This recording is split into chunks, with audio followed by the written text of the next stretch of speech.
Hi, hello, welcome back to my channel. My name is Lola, and today we're doing my TBR tarot game. Kind of switching it up this time, so this video is probably going to be longer than usual, but this is basically how it's going to go. We're going to read a little bit of like mythology, a myth, something random out of this book. Then I will do a short little wrap up of everything I read in this month, including the books that were on my TBR for the month of November. And then we're going to get into the game. One new thing is instead of just doing 4 draws, I'm now going to up it up to 6 draws because 4 draws is not much of a challenge since I seem to read between like 6 to 8 books every month, depending on how it goes. But yeah, let's get right into it. Pick a book. Oh, I already did this one, so let's do... That's a long one. Let's not do that. Let's do Huli Jing. Huli Jing, origin, China. Huli Jing are Chinese fox fairies. The term literally means exquisite fox. They transform into beautiful, seductive young women and engage in relationships with men. They are sexy spirits and may just be out for some fun, but once upon a time, Huli Jing engaged in sacred marriages with Taoist adepts. Sex and occult knowledge were inseparably intertwined during China's shamanic era and the earliest days of Taoism. This was understood as a path to esoteric wisdom. However, as society became more conservative, and especially in response to Confucianism, fox fairies received ever worsening press. Okay, this is way longer, so I'm not going to read the whole thing, but that's really cool. I did not know that China had its own form of like the kitsune, I guess, because that's the Japanese version, right? That's cool though. Huli Jing, Chinese fox fairies. So normally when I do wrap-ups, I go from like my lowest to my highest rated, starting with any books that I didn't finish, whether I expressly DNF them or just didn't finish them. So we're going to start with a book that I didn't finish, which will immediately show that I failed my TBR for November. The Stand by Stephen King. I was super excited to read this one. Up until I realized, technically, this is the first edition of the book, or like the first way it was written. It's like 800 and something pages. But then someone told me that this must be an older version because the newer version of The Stand, the one that most people have read, is like 1,200 pages. So I'm like missing 400 pages off of this one. And I was like, that's fine, I'll keep reading it anyways. And it was a little, like, I got like 120 pages in, and it was already kind of tough for me to keep up. Like, there are just so many characters being introduced. So I was like, I'm just gonna listen to the audiobook. I got the audiobook from my library, but then the audiobook was completely different. Like, I'm on chapter 18 or something, and I start listening to the audiobook, and I'm looking at the words, and I'm like, that's not what's happening in this chapter. So it's not that I didn't want to finish this book, it's that I got so, like, bothered by the fact that the copy I have is not the most recent one, and that a lot of changes were made. So I don't know what I want to do. I don't know if I want to, like, spend the time to read 800 pages of this old version and then try to read the newer one and maybe, like, criticize what I like or what I don't like, or if I just want to, I don't know, get rid of this one and then find a copy with the full 1,000+ pages. I don't know. I ended up kind of giving up, I guess. I got discouraged. Okay, then I read a book that was not on my November TBR. I just wanted to read it. Dune by Frank Herbert. Everyone probably knows about this book right now because there is a movie adaptation that is out. I wanted to read the book. The reason that this is my next book is because it is a 2-star. I hated this book. I do not know why people think it is so amazing. I was like bored the whole time. I don't want to talk too much about this again. I want to keep this video kind of brief. But yeah, I found this book to be extremely boring. It was supposed to be like a chosen one type of story, and it ended up being a chosen one story, but I didn't know why he was the chosen one because I never saw how special he was. It just pissed me off. There was a lot of talking, a lot less showing. I didn't love it. All right, next, my 3-star reads. We'll start off with this book of short stories called Vampires Never Get Old, Tales with Fresh Bite. This was 3 stars only because it felt like the stories cared more about talking about oh, hey, we are vampire stories that show representation of something other than a cis white male. And I was like, okay, but what about the story? So a lot of these short stories fell short for me, except for a couple, which I was actually surprised that Rebecca Roanhorse wrote a short story. I really liked hers. I liked V.E. Schwab's. I am very happy that I read this because now when the Netflix show comes out for V.E. Schwab's First Bite, I'll have a good idea of where it came from. So yeah, I mean, they were good. They weren't great. They fell a little short on a story side and felt more like an agenda was being pushed, I guess. My next 3-star read was the book club book with my library for the month, which was Things We Didn't Say by Amy Lynn Green, I think.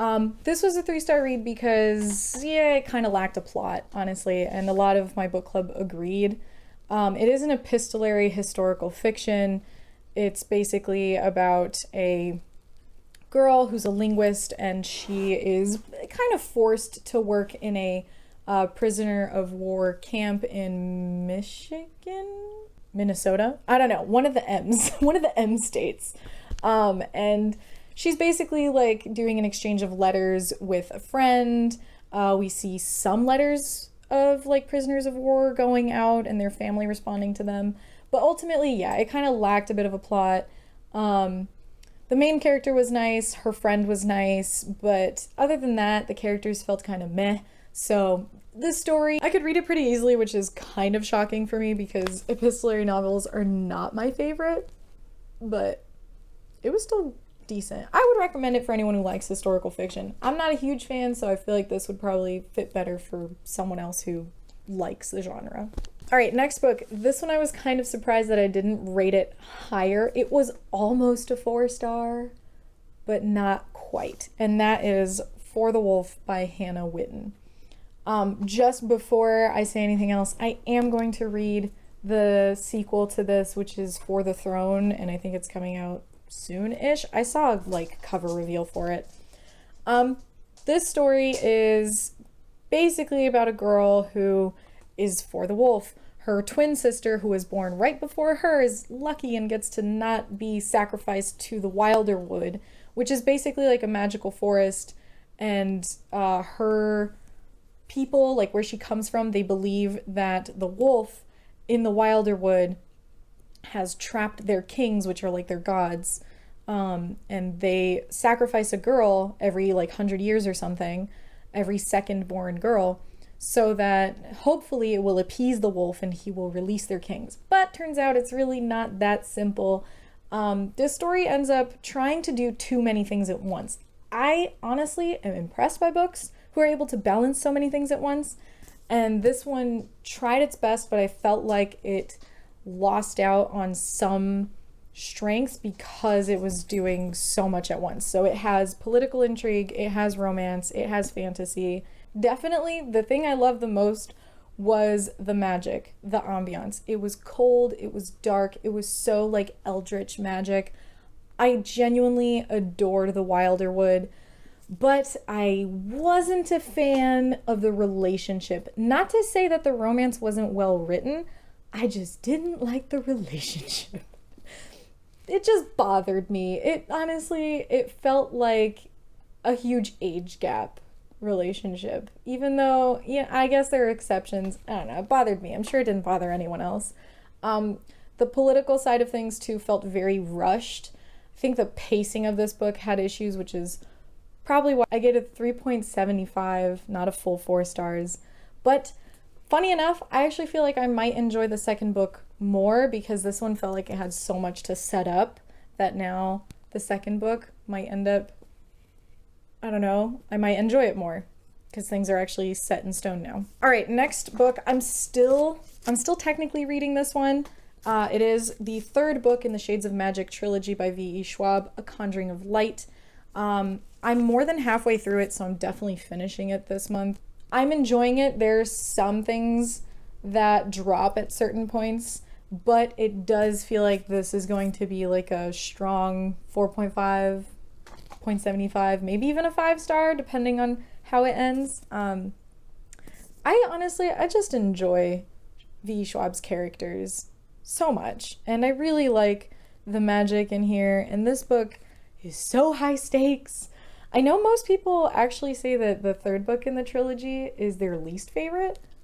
I'm enjoying it more than the first and second book so far anyways. Last book that I read in the month of November is The Lies of Locke Lamora by Scott Lynch. I think that's the author's name.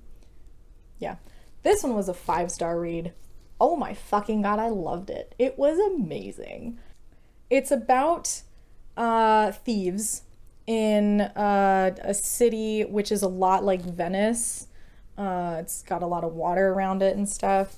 The whole ambiance is very, for me anyways, it was like 60s Italian gangsters with like some magic, but it's not huge in this book. I did enjoy the fact that it centered more on characters who don't have magic and who are just super talented with their mischief and their manipulation and their ability to like camouflage into situations. Like they've been trained to do that. And what's really interesting is that these thieves aren't thieves because they're trying to survive in this like really difficult city. And I mean, you know, they have to pay off a big boss or whatever, but they steal because it's their religion almost. And I thought that was so cool. I don't know, this book was really cool. I loved everything about it. I love the characters. I love the high stakes, the pacing, the dialogues, the general like sarcasm and humor was amazing. This was a 5-star read, no doubt. I do know that the prose, I've seen some people say like, oh my gosh, it's like he puked up a thesaurus. I'm like, but that's kind of part of it. Like the prose is part of creating this universe of thieves, liars, gangsters, and like, I don't know. I was enthralled by it. I also had the audiobook, so the audiobook was really good.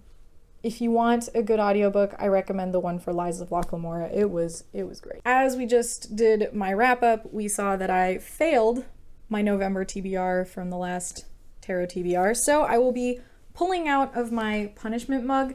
I used to do the wheel. It's kind of a pain in the butt for me to like hold up my laptop. So I just cut out a bunch of prompts, put them in a mug. There are like a few different ones. So let's just pull one out. I'm gonna like mix it up a little. Oh, shit. The Trade of Shame. Oh no. Okay.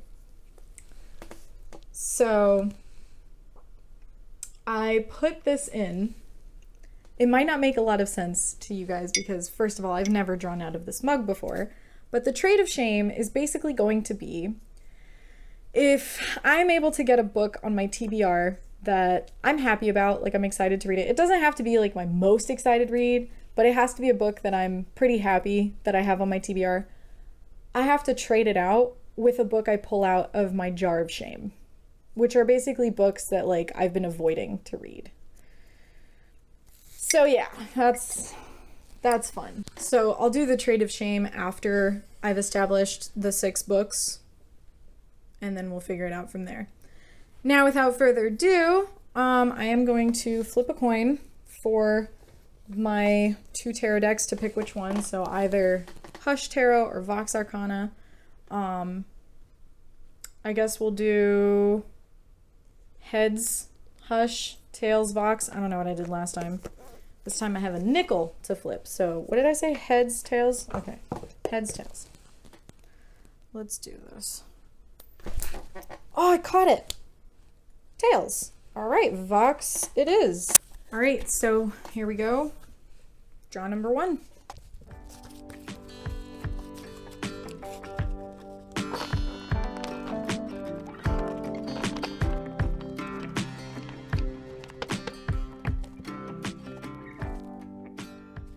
So first card I get is 10 of Swords. And 10 of Swords is animal is the prompt. So that can be like an animal in the story, on the cover. I decided to go with an animal on the cover, so I'm gonna go with Eye of the World by Robert Jordan, because I do want to read the first book in this series because I know the show came out and I feel like it's a very long series. I'm not dedicated to read the whole series, but I do want to read the first couple books and see how I feel about it. I don't own the copy of this book, so I'm gonna borrow it from my library. But yeah, that's gonna be my first book. A nice like 800-page book to start it off.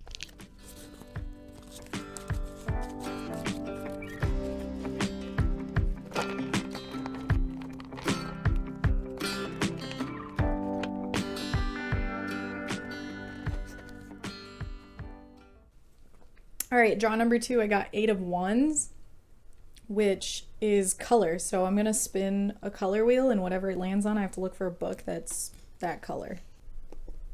Oh, let's go. Okay.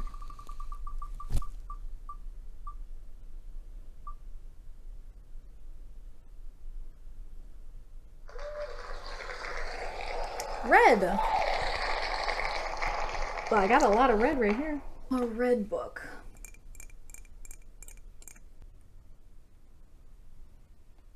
I have a lot of red books that I would like to read. But I really should read The Last Wish, because I know that the first season was technically based on this, and now the second season's gonna come out in December, but I really should read it, right? Shouldn't I? It's red. We're gonna pick this one. No take backsies. The Last Wish. This will be for my draw number 2.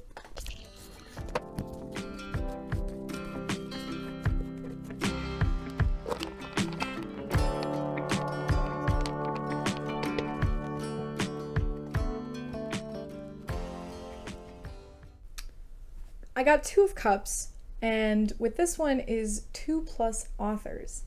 I don't actually think I have any books written by more than one author. I have to check now. Oh, that's an illustrator. Does that count? Oh my god! Yeah! I'm so stupid! Okay, so, this one's gonna depend though.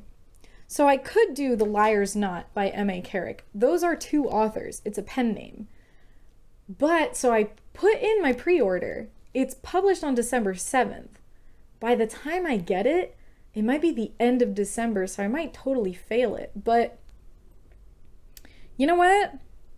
We'll do that one. We'll do The Liar's Knot, because that's the only one I can think of, and it is going to be published in December. And if I just read it right when I get it, I'm assuming it's going to be chunky, though. But you know what?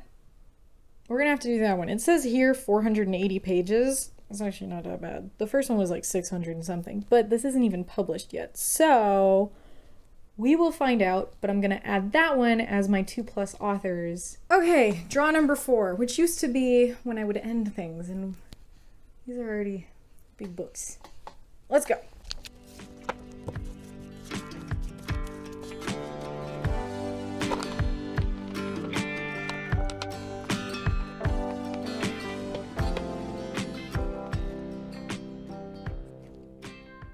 Draw number 4, I got 10 of Pentacles. This is a low expectation book. Now, I have a few books that I have low expectations for, namely My Jar of Shame. But I'm going to choose this month's book club pick. So I read with my library every month, and we vote on a book. Typically, all the books that I want to read never get picked. But so this month is This Close to Okay by Lisa Cross-Smith. From what I've heard, I've seen some people read it and say they love it, but the people who say they love it tend to read like contemporary books, and I believe this is like a contemporary romance, but it's a little on the darker side, where they meet in a not so great place in their life, and by that I mean mentally. I just personally, these books tend to not vibe with me very well. I tend to get bored very quickly. I tend to, you know, have opinions where I'm like yelling at the main character because I'm like, oh my god, just get over it. But yeah, I have very low expectations for this one, so we're gonna do that. All right, draw number 5.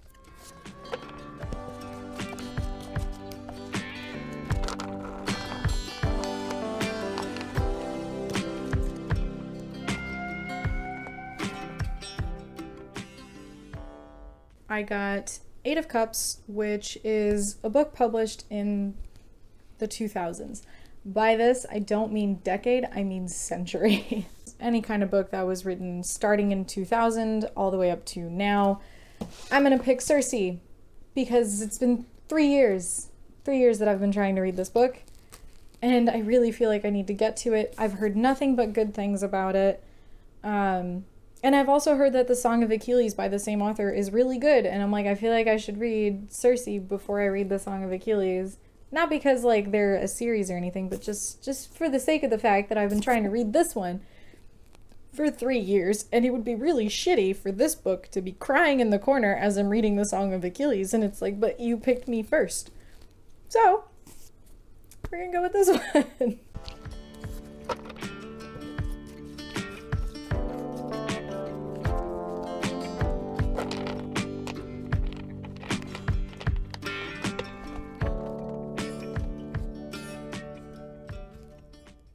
So on my 6th draw, I drew the Magician card, which is a card that says it's my book club book.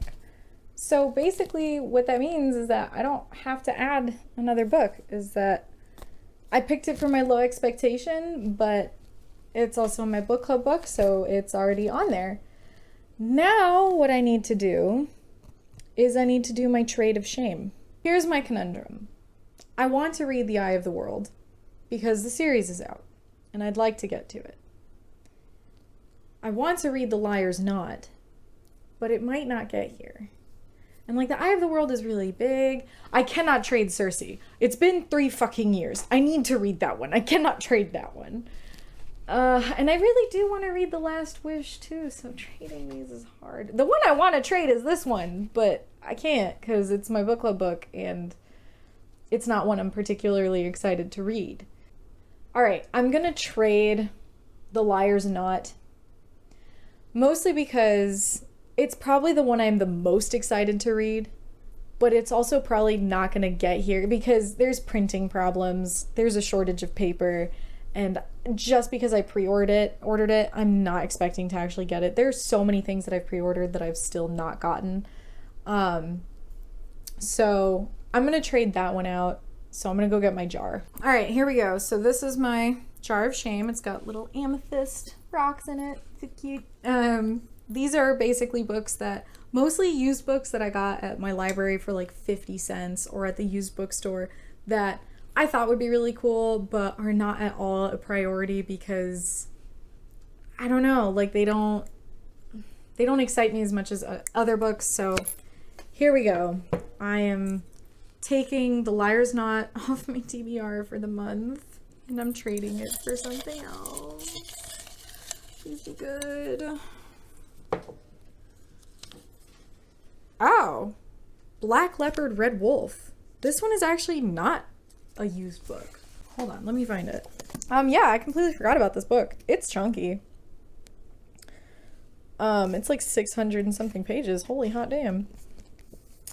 All right, it does say that it is book 1 of the Dark Star trilogy. I didn't even know that. I think I honestly got this book because I love the cover and the back of it was interesting too. So we'll see.